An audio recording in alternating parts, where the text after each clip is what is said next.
Welcome to the Dispatch Disciple. You are by far the youngest person that we've ever had on this podcast. I don't think if I told my younger self where I'd be at today that he'd believe me. It's really cool to see what you're doing to spread the word, to let more people know, dude, this is a pretty awesome career. So if you got your AC guy, rock with him because it's hard to find one that you could trust. Basically, what you're seeing is a house that hasn't burned down yet, but is going to soon. Like those were the days that I questioned doing HVAC, and it's not always sunshines and rainbows. Like I realized that it wasn't about the age; it was about the obsession with the trade, about how much you want it.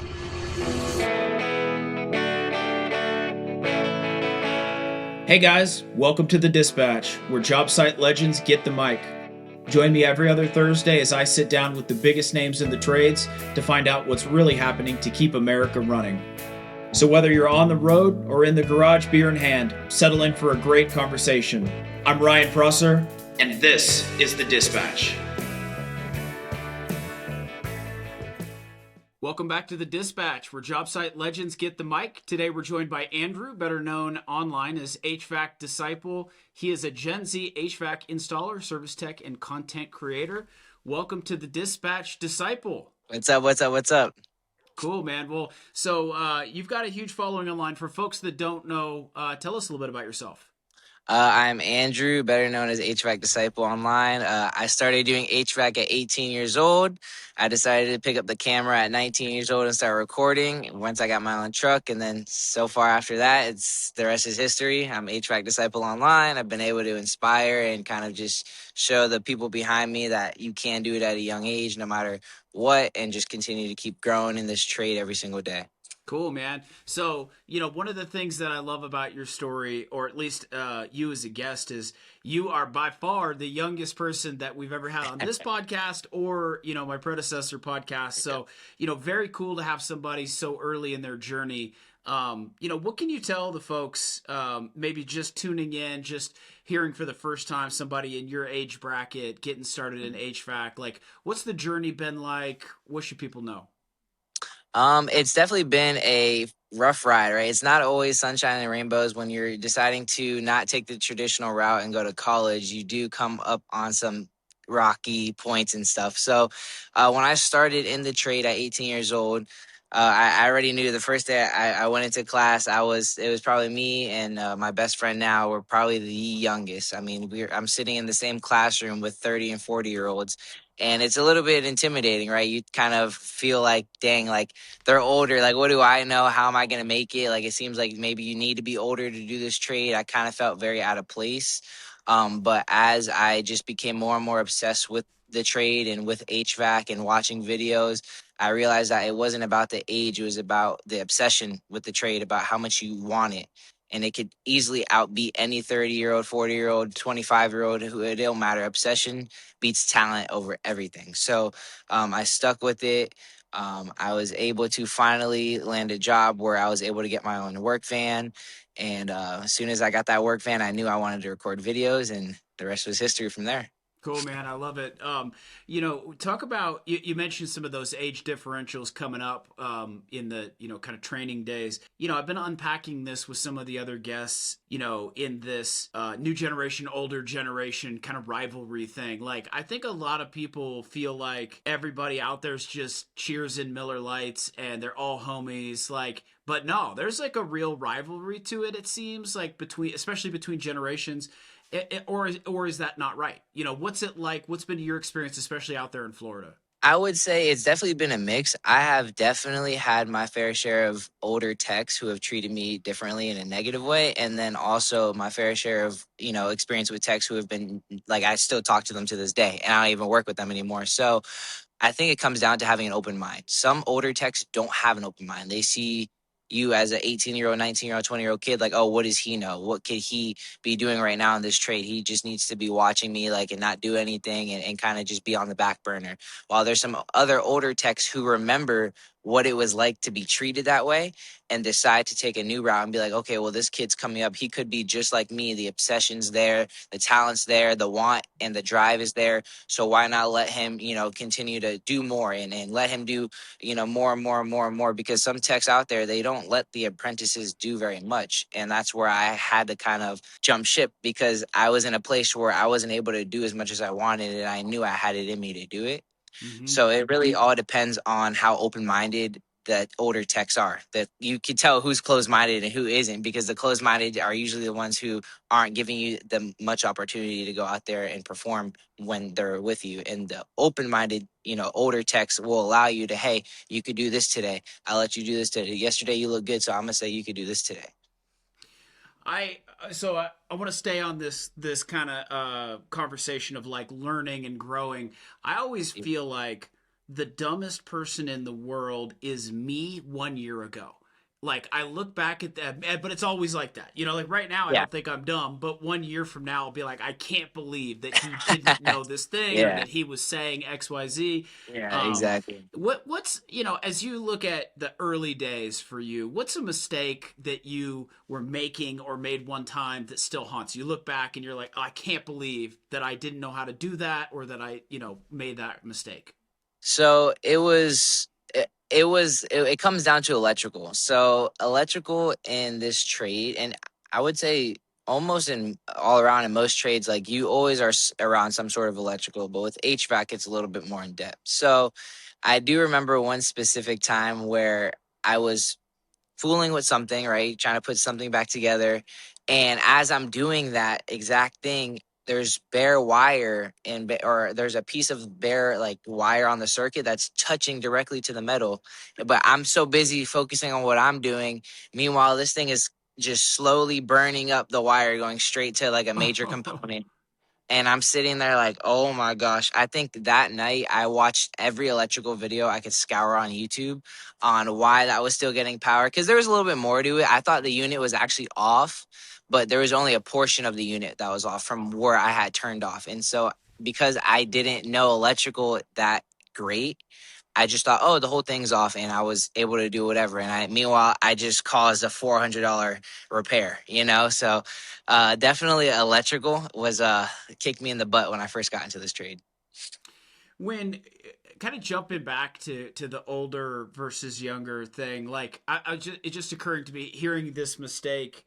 I bet Yeah. that you're the kind of guy that's talking to people just getting started about the mistakes you've made. You Oh, strike me as like a very 100%. open Yeah. person. What's it like, with the very first time or in the early days as you're going through the process of training folks now, having really kind of only been just a few years ago the one getting trained, and maybe you remember the people that took the time to train you right. Maybe you remember the people that looked down on you, made you feel small. You want to be Yeah. the good guy, not be the bad guy. Yeah. Like, what talk to me about disciple the trainer now when you're bringing people on, remembering those good things, bad things. Yeah, so definitely choosing the route of the good cop and the good technician, the one who is open minded and although I'm not older, it's still it's easy to obtain an ego in any trade as soon as you feel like you know everything. Everyone under you is just like they don't know. But I do remember specifically we did hire a helper, and I remember telling my boss how excited I was because I'm like, man, I finally get to have someone under my wing that I get to train the way I would have wanted to be trained and, allow him to do a lot more, even if I throw him to the fire a little bit. Sometimes that's how you come out better than before. So definitely that aspect of it is just allowing the apprentices and people who are working with me to do more, even getting to help out people who I get a bunch of DMs every week, messages on TikTok, Instagram, and just being that like voice of like hope for them as well. If they have a question, sometimes they'll even send pictures. I've even hopped on a quick Instagram call with somebody and be like, hey, and try to help them out, because sometimes I don't know everything, but I definitely will always be willing to help out. So I definitely feel like because of those bad experiences I've had with older techs, it's made me want to be just the complete opposite with everyone who's new coming into the trade or is working with me. So, one thing that the audience might appreciate is it's about 7 p.m. Eastern time where you live, And Yeah. for folks that are listening audio only on a podcast, it's pretty dark where you are right now. And what's funny is we were going to have you on the show about 7 hours ago, and Yeah.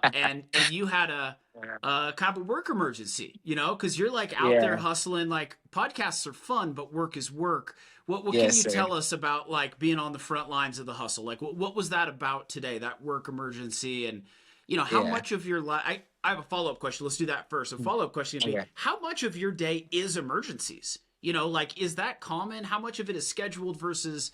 But let's do the first thing. Give us a little Okay. insight into your day today. So my day to day, it actually started off. Actually, I'll even backtrack even more. Last night, I was scheduled to go do a call, and it was already scheduled, but we had put it off because it wasn't an emergency or anything that was dire need. So I was getting ready to do that this morning. When late last night, I want to say 11 o'clock at night, my boss texts me. He goes, "Hey, actually, boom, you're going here. This AC unit's completely down. You have to go there first." Cool. Get up, go to the job site, finish up. I'm getting ready to go to the next call, the one that we had originally put off. And I get a call about an hour and a half away from my current location that was, hey, there was an exhaust hood at a restaurant that was down. So when they're trying to cook in the kitchen, it's basically smoking up everywhere and causing it to leak into the dining room and everything like that. So boom, where am I going? Right, at 12 o'clock in the afternoon, shooting down to an hour and a half south of me, and getting that up and running. And that was when I had the podcast scheduled, and I'm like, looking at the time and trying to fix this and whatever. So it ended up just being like an emergency. I didn't plan that, right? I planned to, jump on with you guys. The calls I had lined up, it was perfect timing. Everything, was lined up. And then, this trade goes, and you get something you don't expect, and you got to do what you got to do. This episode is brought to you by FieldMind, built for the hands that keep America running. FieldMind gives your field service techs ready access to technical documentation, service history, and your team's best tribal knowledge right where they are, in the field. FieldMind is the tool for field service techs. Learn more at fieldmind.com. So broaden it out, beyond just today, because I think that's Yeah. fascinating. This idea of like sometimes you got scheduled stuff, and sometimes you got to like step into a phone booth, put on the Superman suit, and go. Like, what's a typical blend in a typical day? A typical day, most times, like throughout the summer, when it's the peak busiest time. I mean, in Florida, we get up to 100 degrees. Attics are about 140 degrees. It is usually scheduled. I will say most times, I want to say there's maybe one call or two calls that before your day starts, you already know you're doing. And I would say that maybe three or four of them you get after that, you're on the fly. And I mean, it could be anything. It could be a school, a church, a restaurant, a home.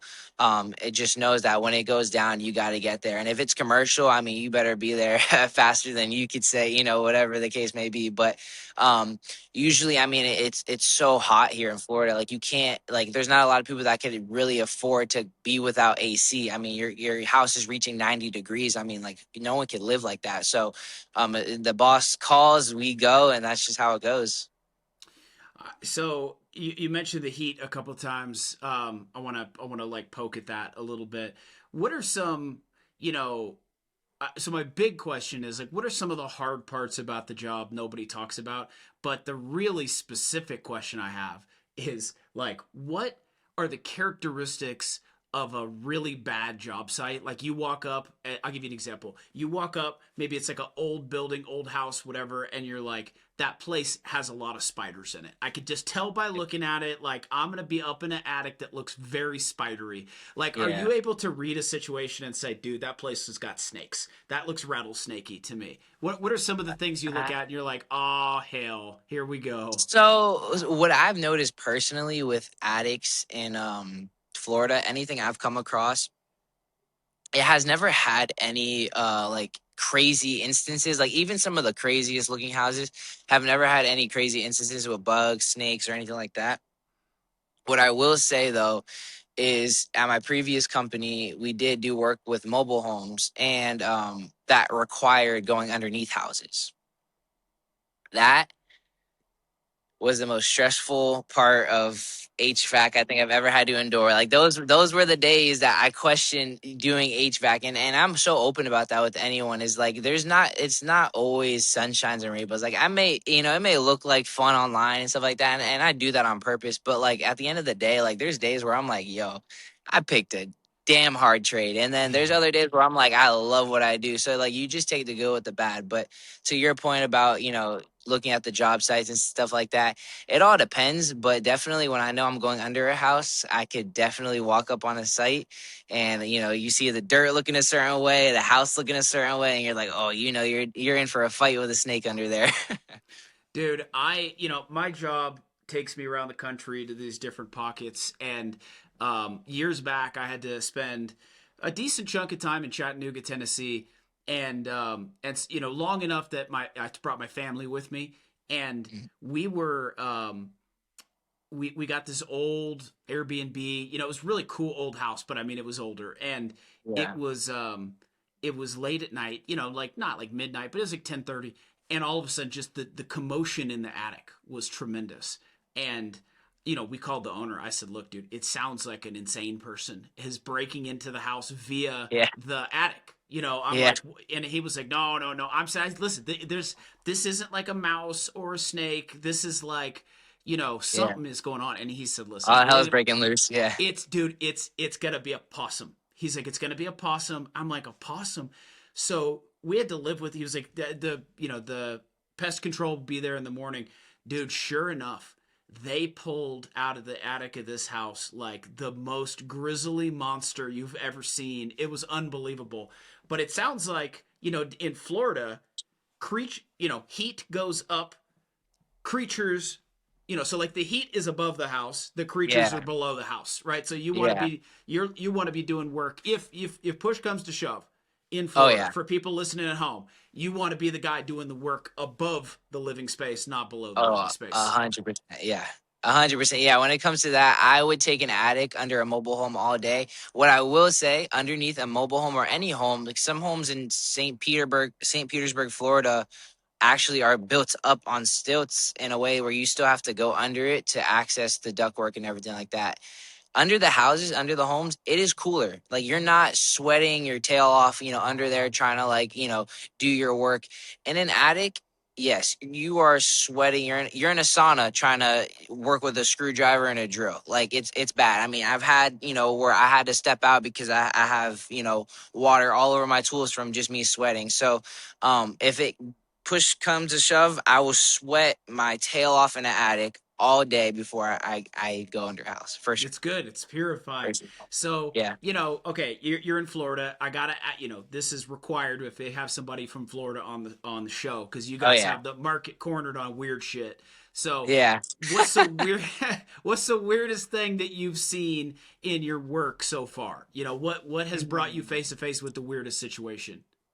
I would say weird, and when it comes to weird, it definitely is more of like a technical thing. I think it's only weird to like HVAC tradesmen, Okay. So, for electrical, I've seen somebody bypass a fuse like outside near someone's outdoor unit with a piece of copper. So the copper is still like a conductor of electricity, so it's gonna pass the voltage through, but you have a fuse, so then it'll blow. Well, in this case, I don't know what would happen to that condenser. It'd probably explode because there's Yes. no fuse Yes. stopping it. So stuff like that. There's a lot of technical stuff that I've seen that I'm just like, what in the world are who decided to wire this up today? And it just gives you a headache. I mean, definitely when it comes to weird stuff in Florida, it's definitely technical. I I mean, mean, I think that definitely qualifies because for folks at home yeah, that understand, like basically what you're seeing is a house that hasn't burned down yet, but is going to soon. Like if exactly. right, like if that went Bingo. left unchecked, dude, like you Yeah, are seeing a bingo. house that like Yeah. they are lucky to be alive. Oh Um, yeah, bingo. so, you mentioned a couple minutes ago, sometimes the work is so challenging you're like, "Dang, dude, I picked a hard profession." But then Yeah. sometimes you're like, "This is why I do it." Yeah. What's some of the stuff that keeps you coming back? Um, the stuff that keeps me coming back is after you're done leaving a house, of a family of four with a 90-degree heat index, and you walk out of there and they're cooling and they're smiling and they're thanking you like you're Superman. And for me, that'll always keep me coming back. I think it's the appreciation from what I do and what I'm able to help people with. It's just unreal. I mean, AC is one of those trades that have become similar to almost a car mechanic where you just don't know who to trust, right? You Right. know, you hear somebody, they're like, no, I got my guy, I got my AC guy, and like all respect to him, because if you got your AC guy, rock with him, because it's hard to find one that you could trust. But it's giving that sense of comfort, you know, when I walk into a home as, you know, an AC technician, where they already have that like title of you, like, you know, scam artist or whatever it may be, because they just don't know they could trust you. And then, you know, being able to service their unit, get them up and running, put a smile on their face, and then leave with now them trusting you and now returning business. Because if something else happens to them or to their friends or to their friends, they're like, well, you know, this guy right here, I trusted him all the way through and he did his job and everything went well. So I ask about that Superman effect a lot. Yeah. It seems like, you know, there's a few professions out there that really bring the wow factor. You know, like these are the people that when this guy, like the, you know, the emergency that you kind of dealt with today. I mean, I'm sure those Yeah. people were like, dude, thank you, thank you, thank you, Oh yeah. thank you. Yeah. Um, yeah, I mean, it. So the audience is going to get a chuckle out of this. So for those at home, you know, like myself, you know, over 45, whatever.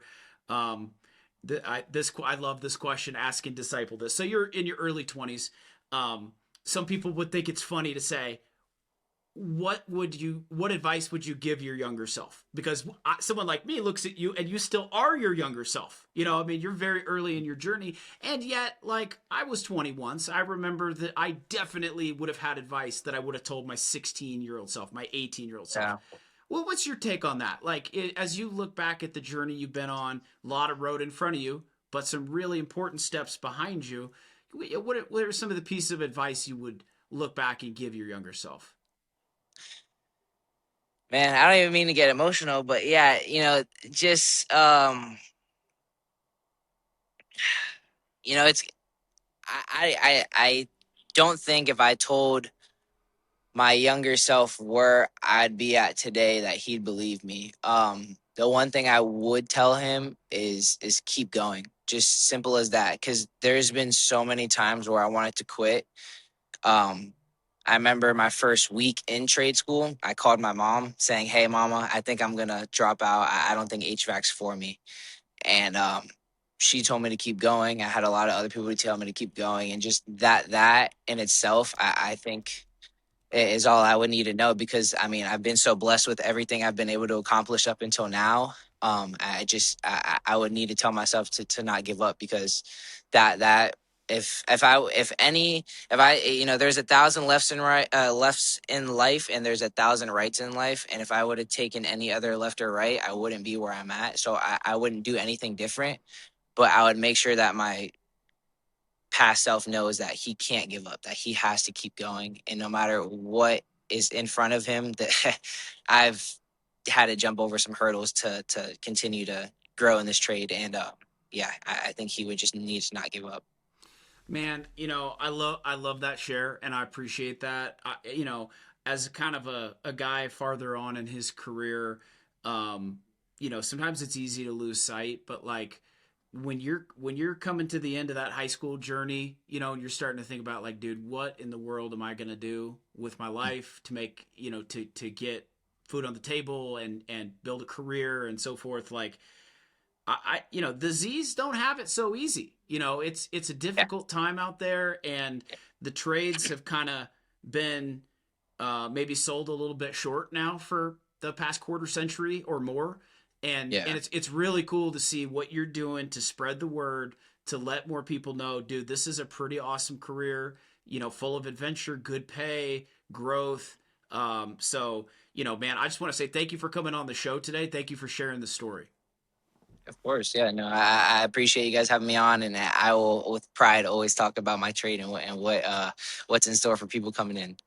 All right. Well, Andrew, aka Disciple, that's a wrap for today. Thank you so much for coming here and being on the dispatch. Thank you guys. I appreciate you. And thank you for listening. Join us next time as we have another frontline tradesman out there doing the thing, telling us their story. Thanks for listening to The Dispatch. If you enjoyed today's episode, don't forget to subscribe, leave us a review, and share it with a friend in the field.